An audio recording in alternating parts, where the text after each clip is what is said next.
ఫిబ్రవరి 10, 2025 లక్ష్మీపేటలో సోయబాన్ కాలనీలో round table సమావేశం నిర్వహించారు. కార్మిక రైతాంగ ఈ సందర్భంగా రైతులు మాట్లాడుతూ నుంచి కొట్లాడి సాధించుకున్న త్యాగాలతో నిర్వహించాలి, ఈ చట్టాలను కాలరాస్తున్న బీజేపీ ప్రభుత్వాన్ని గద్దెదించాలని ఈ నినాదంతో ప్రజల మీద తిరగాలని రేపు ఫిబ్రవరి 16 భారత్ బంద్ను విజయవంతం చేయాలని కార్మిక సంఘాలు అండ్ రైతు సంఘాలు, రాజకీయ నాయకులు, ప్రజా సంఘాల నాయకులు పిలుపునిస్తూ రౌండ్ టేబుల్ సమావేశం నిర్వహించారు. ఈ సందర్భంగా ఈ రౌండ్ టేబుల్ సమావేశానికి మాజీ ఎమ్మెల్యే జూలకంటి రంగారెడ్డి గారు, ఇప్పుడు ప్రస్తుత ఎమ్మెల్యే సిపిఐ చంద్ర రాజేశ్వరరావు గారు కూడా వచ్చి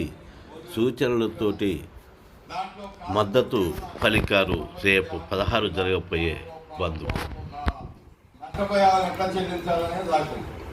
కానీ కొత్త కోడ్లలో ఏమున్నదంటే కార్మికులు ఉద్దేశపూర్వకంగా ప్రమాదానికి గురైతే యజమాని అతనికి నష్టపరిహారం ఇవ్వాల్సినటువంటి అవసరం లేదు. ఉద్దేశపూర్వకంగా ప్రమాదానికి గురైతే అంటే తప్పించుకోవడానికి ఎట్లా ఉంది? ఈఎస్ఐ ప్రావిడెంట్ ఫండ్ కోసం ఒక మాట రాశారు. ఏం మాట రాశారంటే కార్మికుడు కావాలని అడిగితే ఈఎస్ఐ కట్ చేస్తాం, పేరు కట్ చేస్తాం అన్నారు. మా గిరిమంట ప్రాంతంలో ఒకడు ఉద్యోగం కోసం పోయాడు. యజమాని ఒక అప్లికేషన్ ఇచ్చాడు. దాంట్లో ఈఎస్ఐ పిఎఫ్ అని చెప్పి ఉన్నాయి కాలమ్స్. దాంట్లో ఈయన ఎస్ఎస్ అని పెట్టాడు. పెడితే యజమాని చూసి ఎస్ఎస్ అంటే నేను ఉద్యోగం లేను, నోను అంటే ఉద్యోగం ఇస్తాను. వీడికి ఈఎస్ఐ పిఎఫ్ ప్రధానమా, ఉద్యోగం ప్రధానమా? ఉద్యోగం ప్రధానం. కాబట్టి అతను ఈఎస్ఐ పిఎఫ్ దగ్గర నోను అని పెట్టాడు. అంటే కార్మికుడు నోటుతోటే నాకు ఈఎస్ఐ పిఎఫ్ వద్దు అని చెప్పి వాళ్ళకి ఈఎస్ఐ పిఎఫ్ ఎగ్గొట్టేటటువంటి పద్ధతుల్లో ఈ కోడ్లలో మార్పు అనేటటువంటిది వచ్చింది. అంటే మన కోర్టులు స్టడీ మనం చాలా లేట్గా చేసినాం, కానీ యాజమాన్యాల సలహాదారులు ఉంటారు కదా, కన్సల్టెంట్స్, వాళ్ళు ఆ కోర్టులు వచ్చేలాగానే వాటిని స్టడీ చేసి మొత్తం యాజమాన్యాలకు సలహాలు ఇచ్చి ఈ పద్ధతిలో మనం చేసుకోవచ్చు అని. ఒక ఆయన నన్ను క్వశ్చన్ చేస్తా ఉన్నాడు, సరే మోడీ సార్ 12 గంటలు డ్యూటీ చేయమన్నాడు, కానీ 4 రోజులుగా చేయమంది, వారంలో 4 రోజులు 48 గంటలు అవుతుంది కదా. అంటే బాబు మీరు అలవాటు చేస్తున్నాం, మాకు 12 గంటలు డ్యూటీ చేయడానికి ముందు ఫస్ట్ స్టెప్ ఏంటంటే అలవాటు చేయడం. ఈ అలవాటు అయిన తర్వాత ఆ 12 గంటలు యథాతథంగా మొత్తం సాగేటటువంటి పరిస్థితి ఉంటుంది. వాళ్ళ ఐటీ రంగంలో ఆల్రెడీ అది అమల్లోకి వచ్చేసింది. వాళ్ళ టైమింగ్స్ ఉండదు. ఎన్ని గంటలు పని చేసినా కానీ అది ఇంత పని చేయాలి అంటే అంత పని వాళ్ళు చేయాల్సింది. అదే పద్ధతిలో కంపెనీలో కూడా ఇవాళ 2 షిఫ్ట్లే నడుస్తూ ఉన్నాయి. చాలా ఇండస్ట్రీస్లో 2 షిఫ్ట్లే నడుస్తూ ఉన్నాయి. 12 గంటల పని విధానం అనేది ఆల్రెడీ అమల్లోకి వచ్చింది. ఇంకో అంశం మనం ఆలోచించినప్పుడు సమ్మె చేయడానికి మనం నోటీస్ ఇస్తాం. సమ్మె చేయడానికి నోటీస్ ఇచ్చినప్పుడు 18 వారాల లోపల కన్సిలియేషన్ ఆఫీసర్ ఖమ్మంలో మేము ఒక ప్రయత్నం చేశాము. ప్రజా సంఘాల వైపు నుంచి రాజకీయ పార్టీలన్నింటినీ ఆహ్వానించాము. అందరూ హాజరయ్యారు. సమ్మె పిలుపుతోనే కదలికి వచ్చినా దానికంటే పెద్ద ఎత్తున ప్రభావం పడవేసేటట్టుగా బంద్ నిర్వహించితే బాగుంటుంది. అది గ్రామీణ బంధు, మండల బంధు, అట్లాగే జిల్లా బంధు, జిల్లా కేంద్రంలో కూడా బంద్ చేయాలి. కేవలం సమ్మెకే పరిమితం కాకుండా అందరూ సహకరించాలి అని చెప్పాము, అడిగాము, కోరాము. అందరూ అంగీకరించారు. ఆ సమావేశానికి కాంగ్రెస్ వైపు నుంచి జిల్లా అధ్యక్షులు ఆ రోజు నందిని గారి నామినేషన్ అప్పీల్ కార్యక్రమం ఉండడం వల్ల మేము రాలేకపోతా ఉన్నాం. కానీ ఈ సమావేశం తీసుకునే నిర్ణయాన్ని మేము సంపూర్ణంగా బలపరుస్తాము. అయితే మా పై పార్టీ కూడా కోదండరెడ్డి గారిని అడిగింది కూడా దానికోసమే. పై పార్టీ కూడా మాకు ఒక మాట చెప్తే బాగుంటుంది, మేము ఎటువంటి సస్పెషల్కి లోన్లు కాకుండా భాగస్వాములు అవుతాము అని చెప్పారు.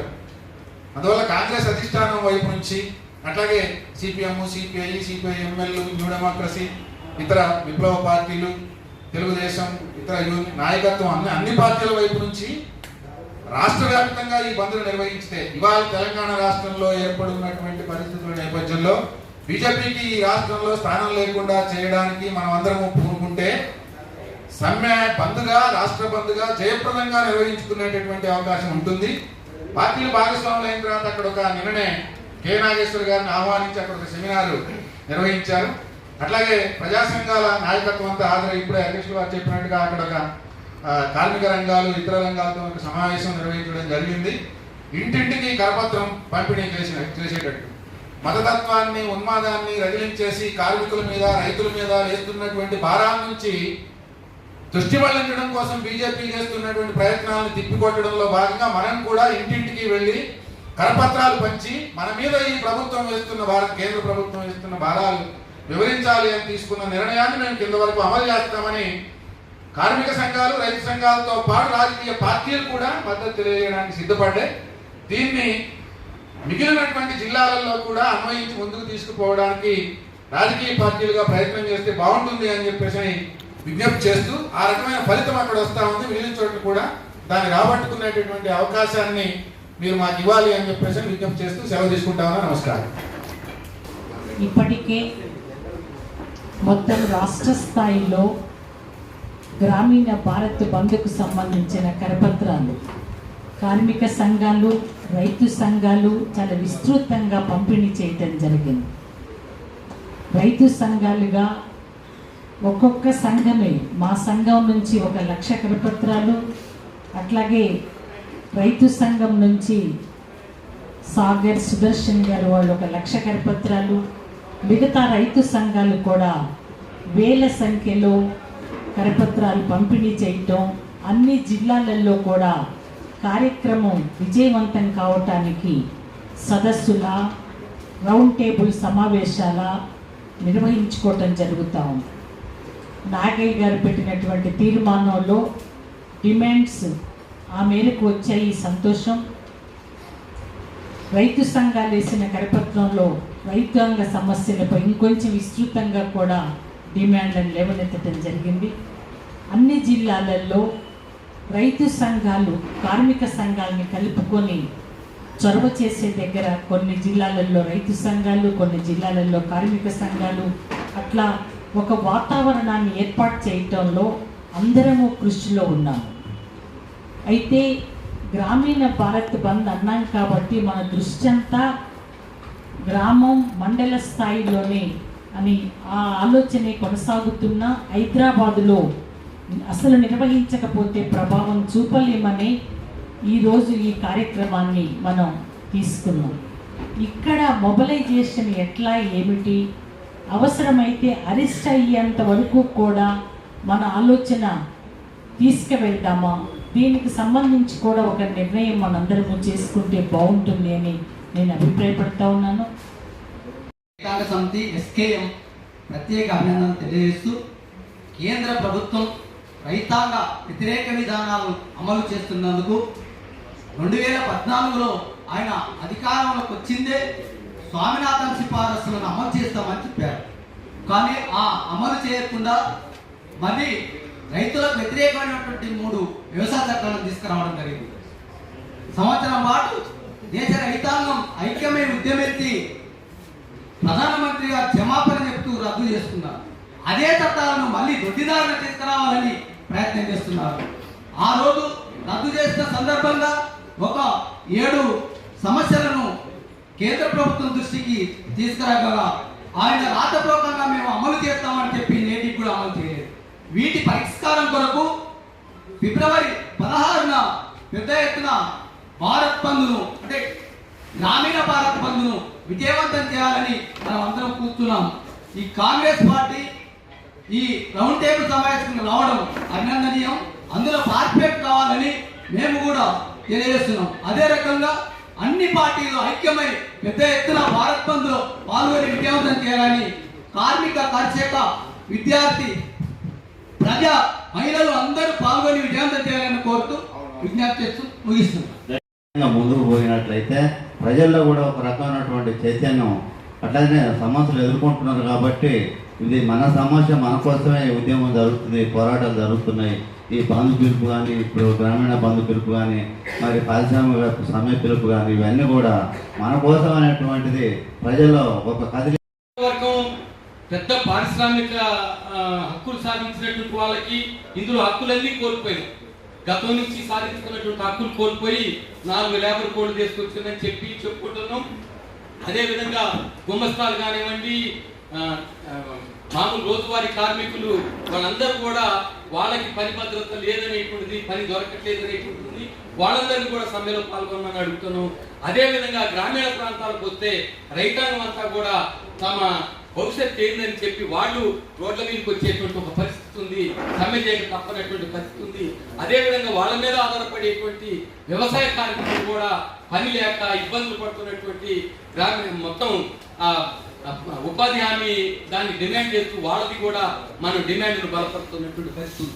అంటే వ్యవసాయ కార్మికులు కానించి, రైతాంగం కానించి, అదేవిధంగా పెద్ద పారిశ్రామిక కేంద్రాల్లో పనిచేసేటువంటి పర్మనెంట్ కార్మికులు కానించి, రోజువారీ కార్మికులుగా ఉన్నటువంటి వాళ్ళందరూ కూడా తమ సమస్యల కోసం రేపు జరగబోయేటువంటి బంద్లో సమ్మెలో పాల్గొంటే మాత్రం ఆటోమేటిక్గా గ్రామాలు బంద్ అవుతాయి, పట్టణాలు బంద్ అవుతాయి. మనం అంటున్నాం ఇంత ముందే పట్టణాలు పోయి ఆ హోటల్ బంద్ చేయమని అడగాల, కార్లు తిప్పొద్దు, బస్సు తిప్పొద్దు అని మనం ముందు చెప్పాలని.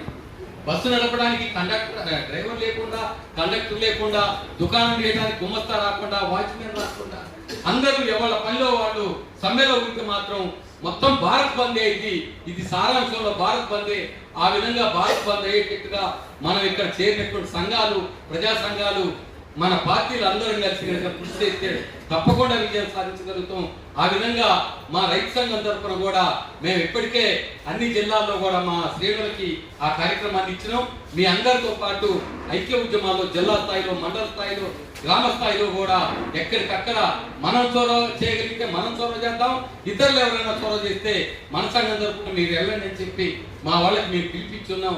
ఆ విధంగా ప్రతి ఒక్కరం పై నాయకులు కానించి కింది వరకు పూర్తిగా భాగస్వాములు అవుతామని, మీరందరూ కూడా అదే పద్ధతిలో భాగస్వాములు అయితే తప్పకుండా విజయం సాధిస్తామని, భవిష్యత్ ఉద్యమానికి ఇది పునాది వేసినటువంటి వాళ్ళు అవుతాం. ఆ విధంగా కావాలని మీ అందరికీ విజ్ఞప్తి చేస్తూ ముగిస్తున్నాం.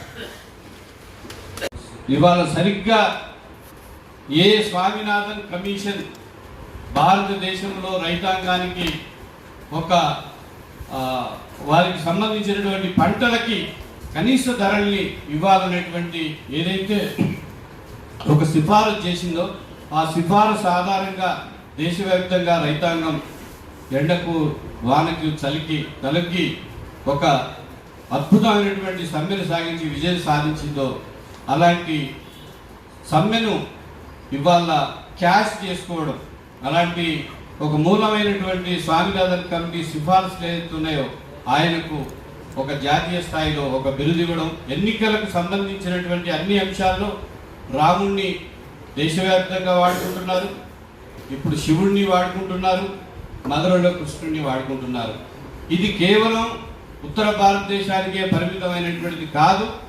ఆర్ఎస్ఎస్ ఏదైతే ఇవాళ బీజేపీకి మూల సిద్ధాంతంగా ఉందో అది తయారు చేసినటువంటి ఆంధ్రప్రదేశ్ లేదా భారతదేశానికి సంబంధించినటువంటి దాంట్లో హైదరాబాద్ నగరంలో ఉండేటువంటి చార్మినార్ కూడా ఉన్నది. చార్మినార్ కూడా ఇది పరమతస్థులు కట్టినటువంటిది. ఇక్కడ దీని భూభాగంలో కూడా భాగమతి అనేటువంటి ఒక దేవాలయము, లేకపోతే భాగ్యలక్ష్మి అనే దేవాలయాన్ని వాళ్ళు చాలా పాపులర్గా బీజేపీ వాళ్ళు, ముఖ్యంగా బండి సంజయ్ లాంటి వాళ్ళు బీజేపీ అధ్యక్షులుగా ముందుకు వచ్చిన తర్వాత రైట్ చేస్తున్నటువంటి సందర్భంగా ఉంది. ముఖ్యంగా దేశంలో 250 నుంచి 300 చోట్ల ఉండేటువంటి మసీదుల్ని కూల్చివేసి అక్కడ భవ్యమైనటువంటి రామ మందిరం కావచ్చు, కృష్ణ మందిరం కావచ్చు, శివుడి గుడి కావచ్చు, మరొకటి కట్టాలనేటువంటి పద్ధతిలో ఉన్నారు. ఇది ఎంతో దూరంలో లేదు. హైదరాబాద్లో ఉండేటువంటి చార్మినార్ కూడా ఉండి ఈ దేశంలో ఉండేటువంటి లౌకిక వాదాన్ని, ఒక లౌకిక వ్యవస్థని, ఒక ప్రజల మధ్యన ఉండేటువంటి సౌభ్రాతృత్వాన్ని దెబ్బతీసేటువంటి ఒక దుర్మార్గం కూడా కొనసాగుతున్నది అనేటువంటి అంశాన్ని కూడా మనం దృష్టిలో ఉంచుకుందాము. ఈ కార్పొరేటీకరణ వల్ల జరిగేటువంటి ప్రమాదానికి వ్యతిరేకంగా, లేదా దేశంలో అధిక ధరలు కావచ్చు, ప్రజల జీవన ప్రమాణాలు నానాటికి సన్నగిలుతున్నటువంటి సన్నివేశంలో జరిగేటువంటి ఫిబ్రవరి 16న జరిగేటువంటి గ్రామీణ భారత్ బంద్కు సిపిఐఎంఎల్ నిడముసి తన శక్తి మేరకు ఈ బంద్లో పాల్గొని కృషి చేస్తుందని తెలియజేస్తున్న అవకాశం ఇచ్చినటువంటి నిర్వాహకులకి అభినందనలు తెలియజేస్తూ లాల్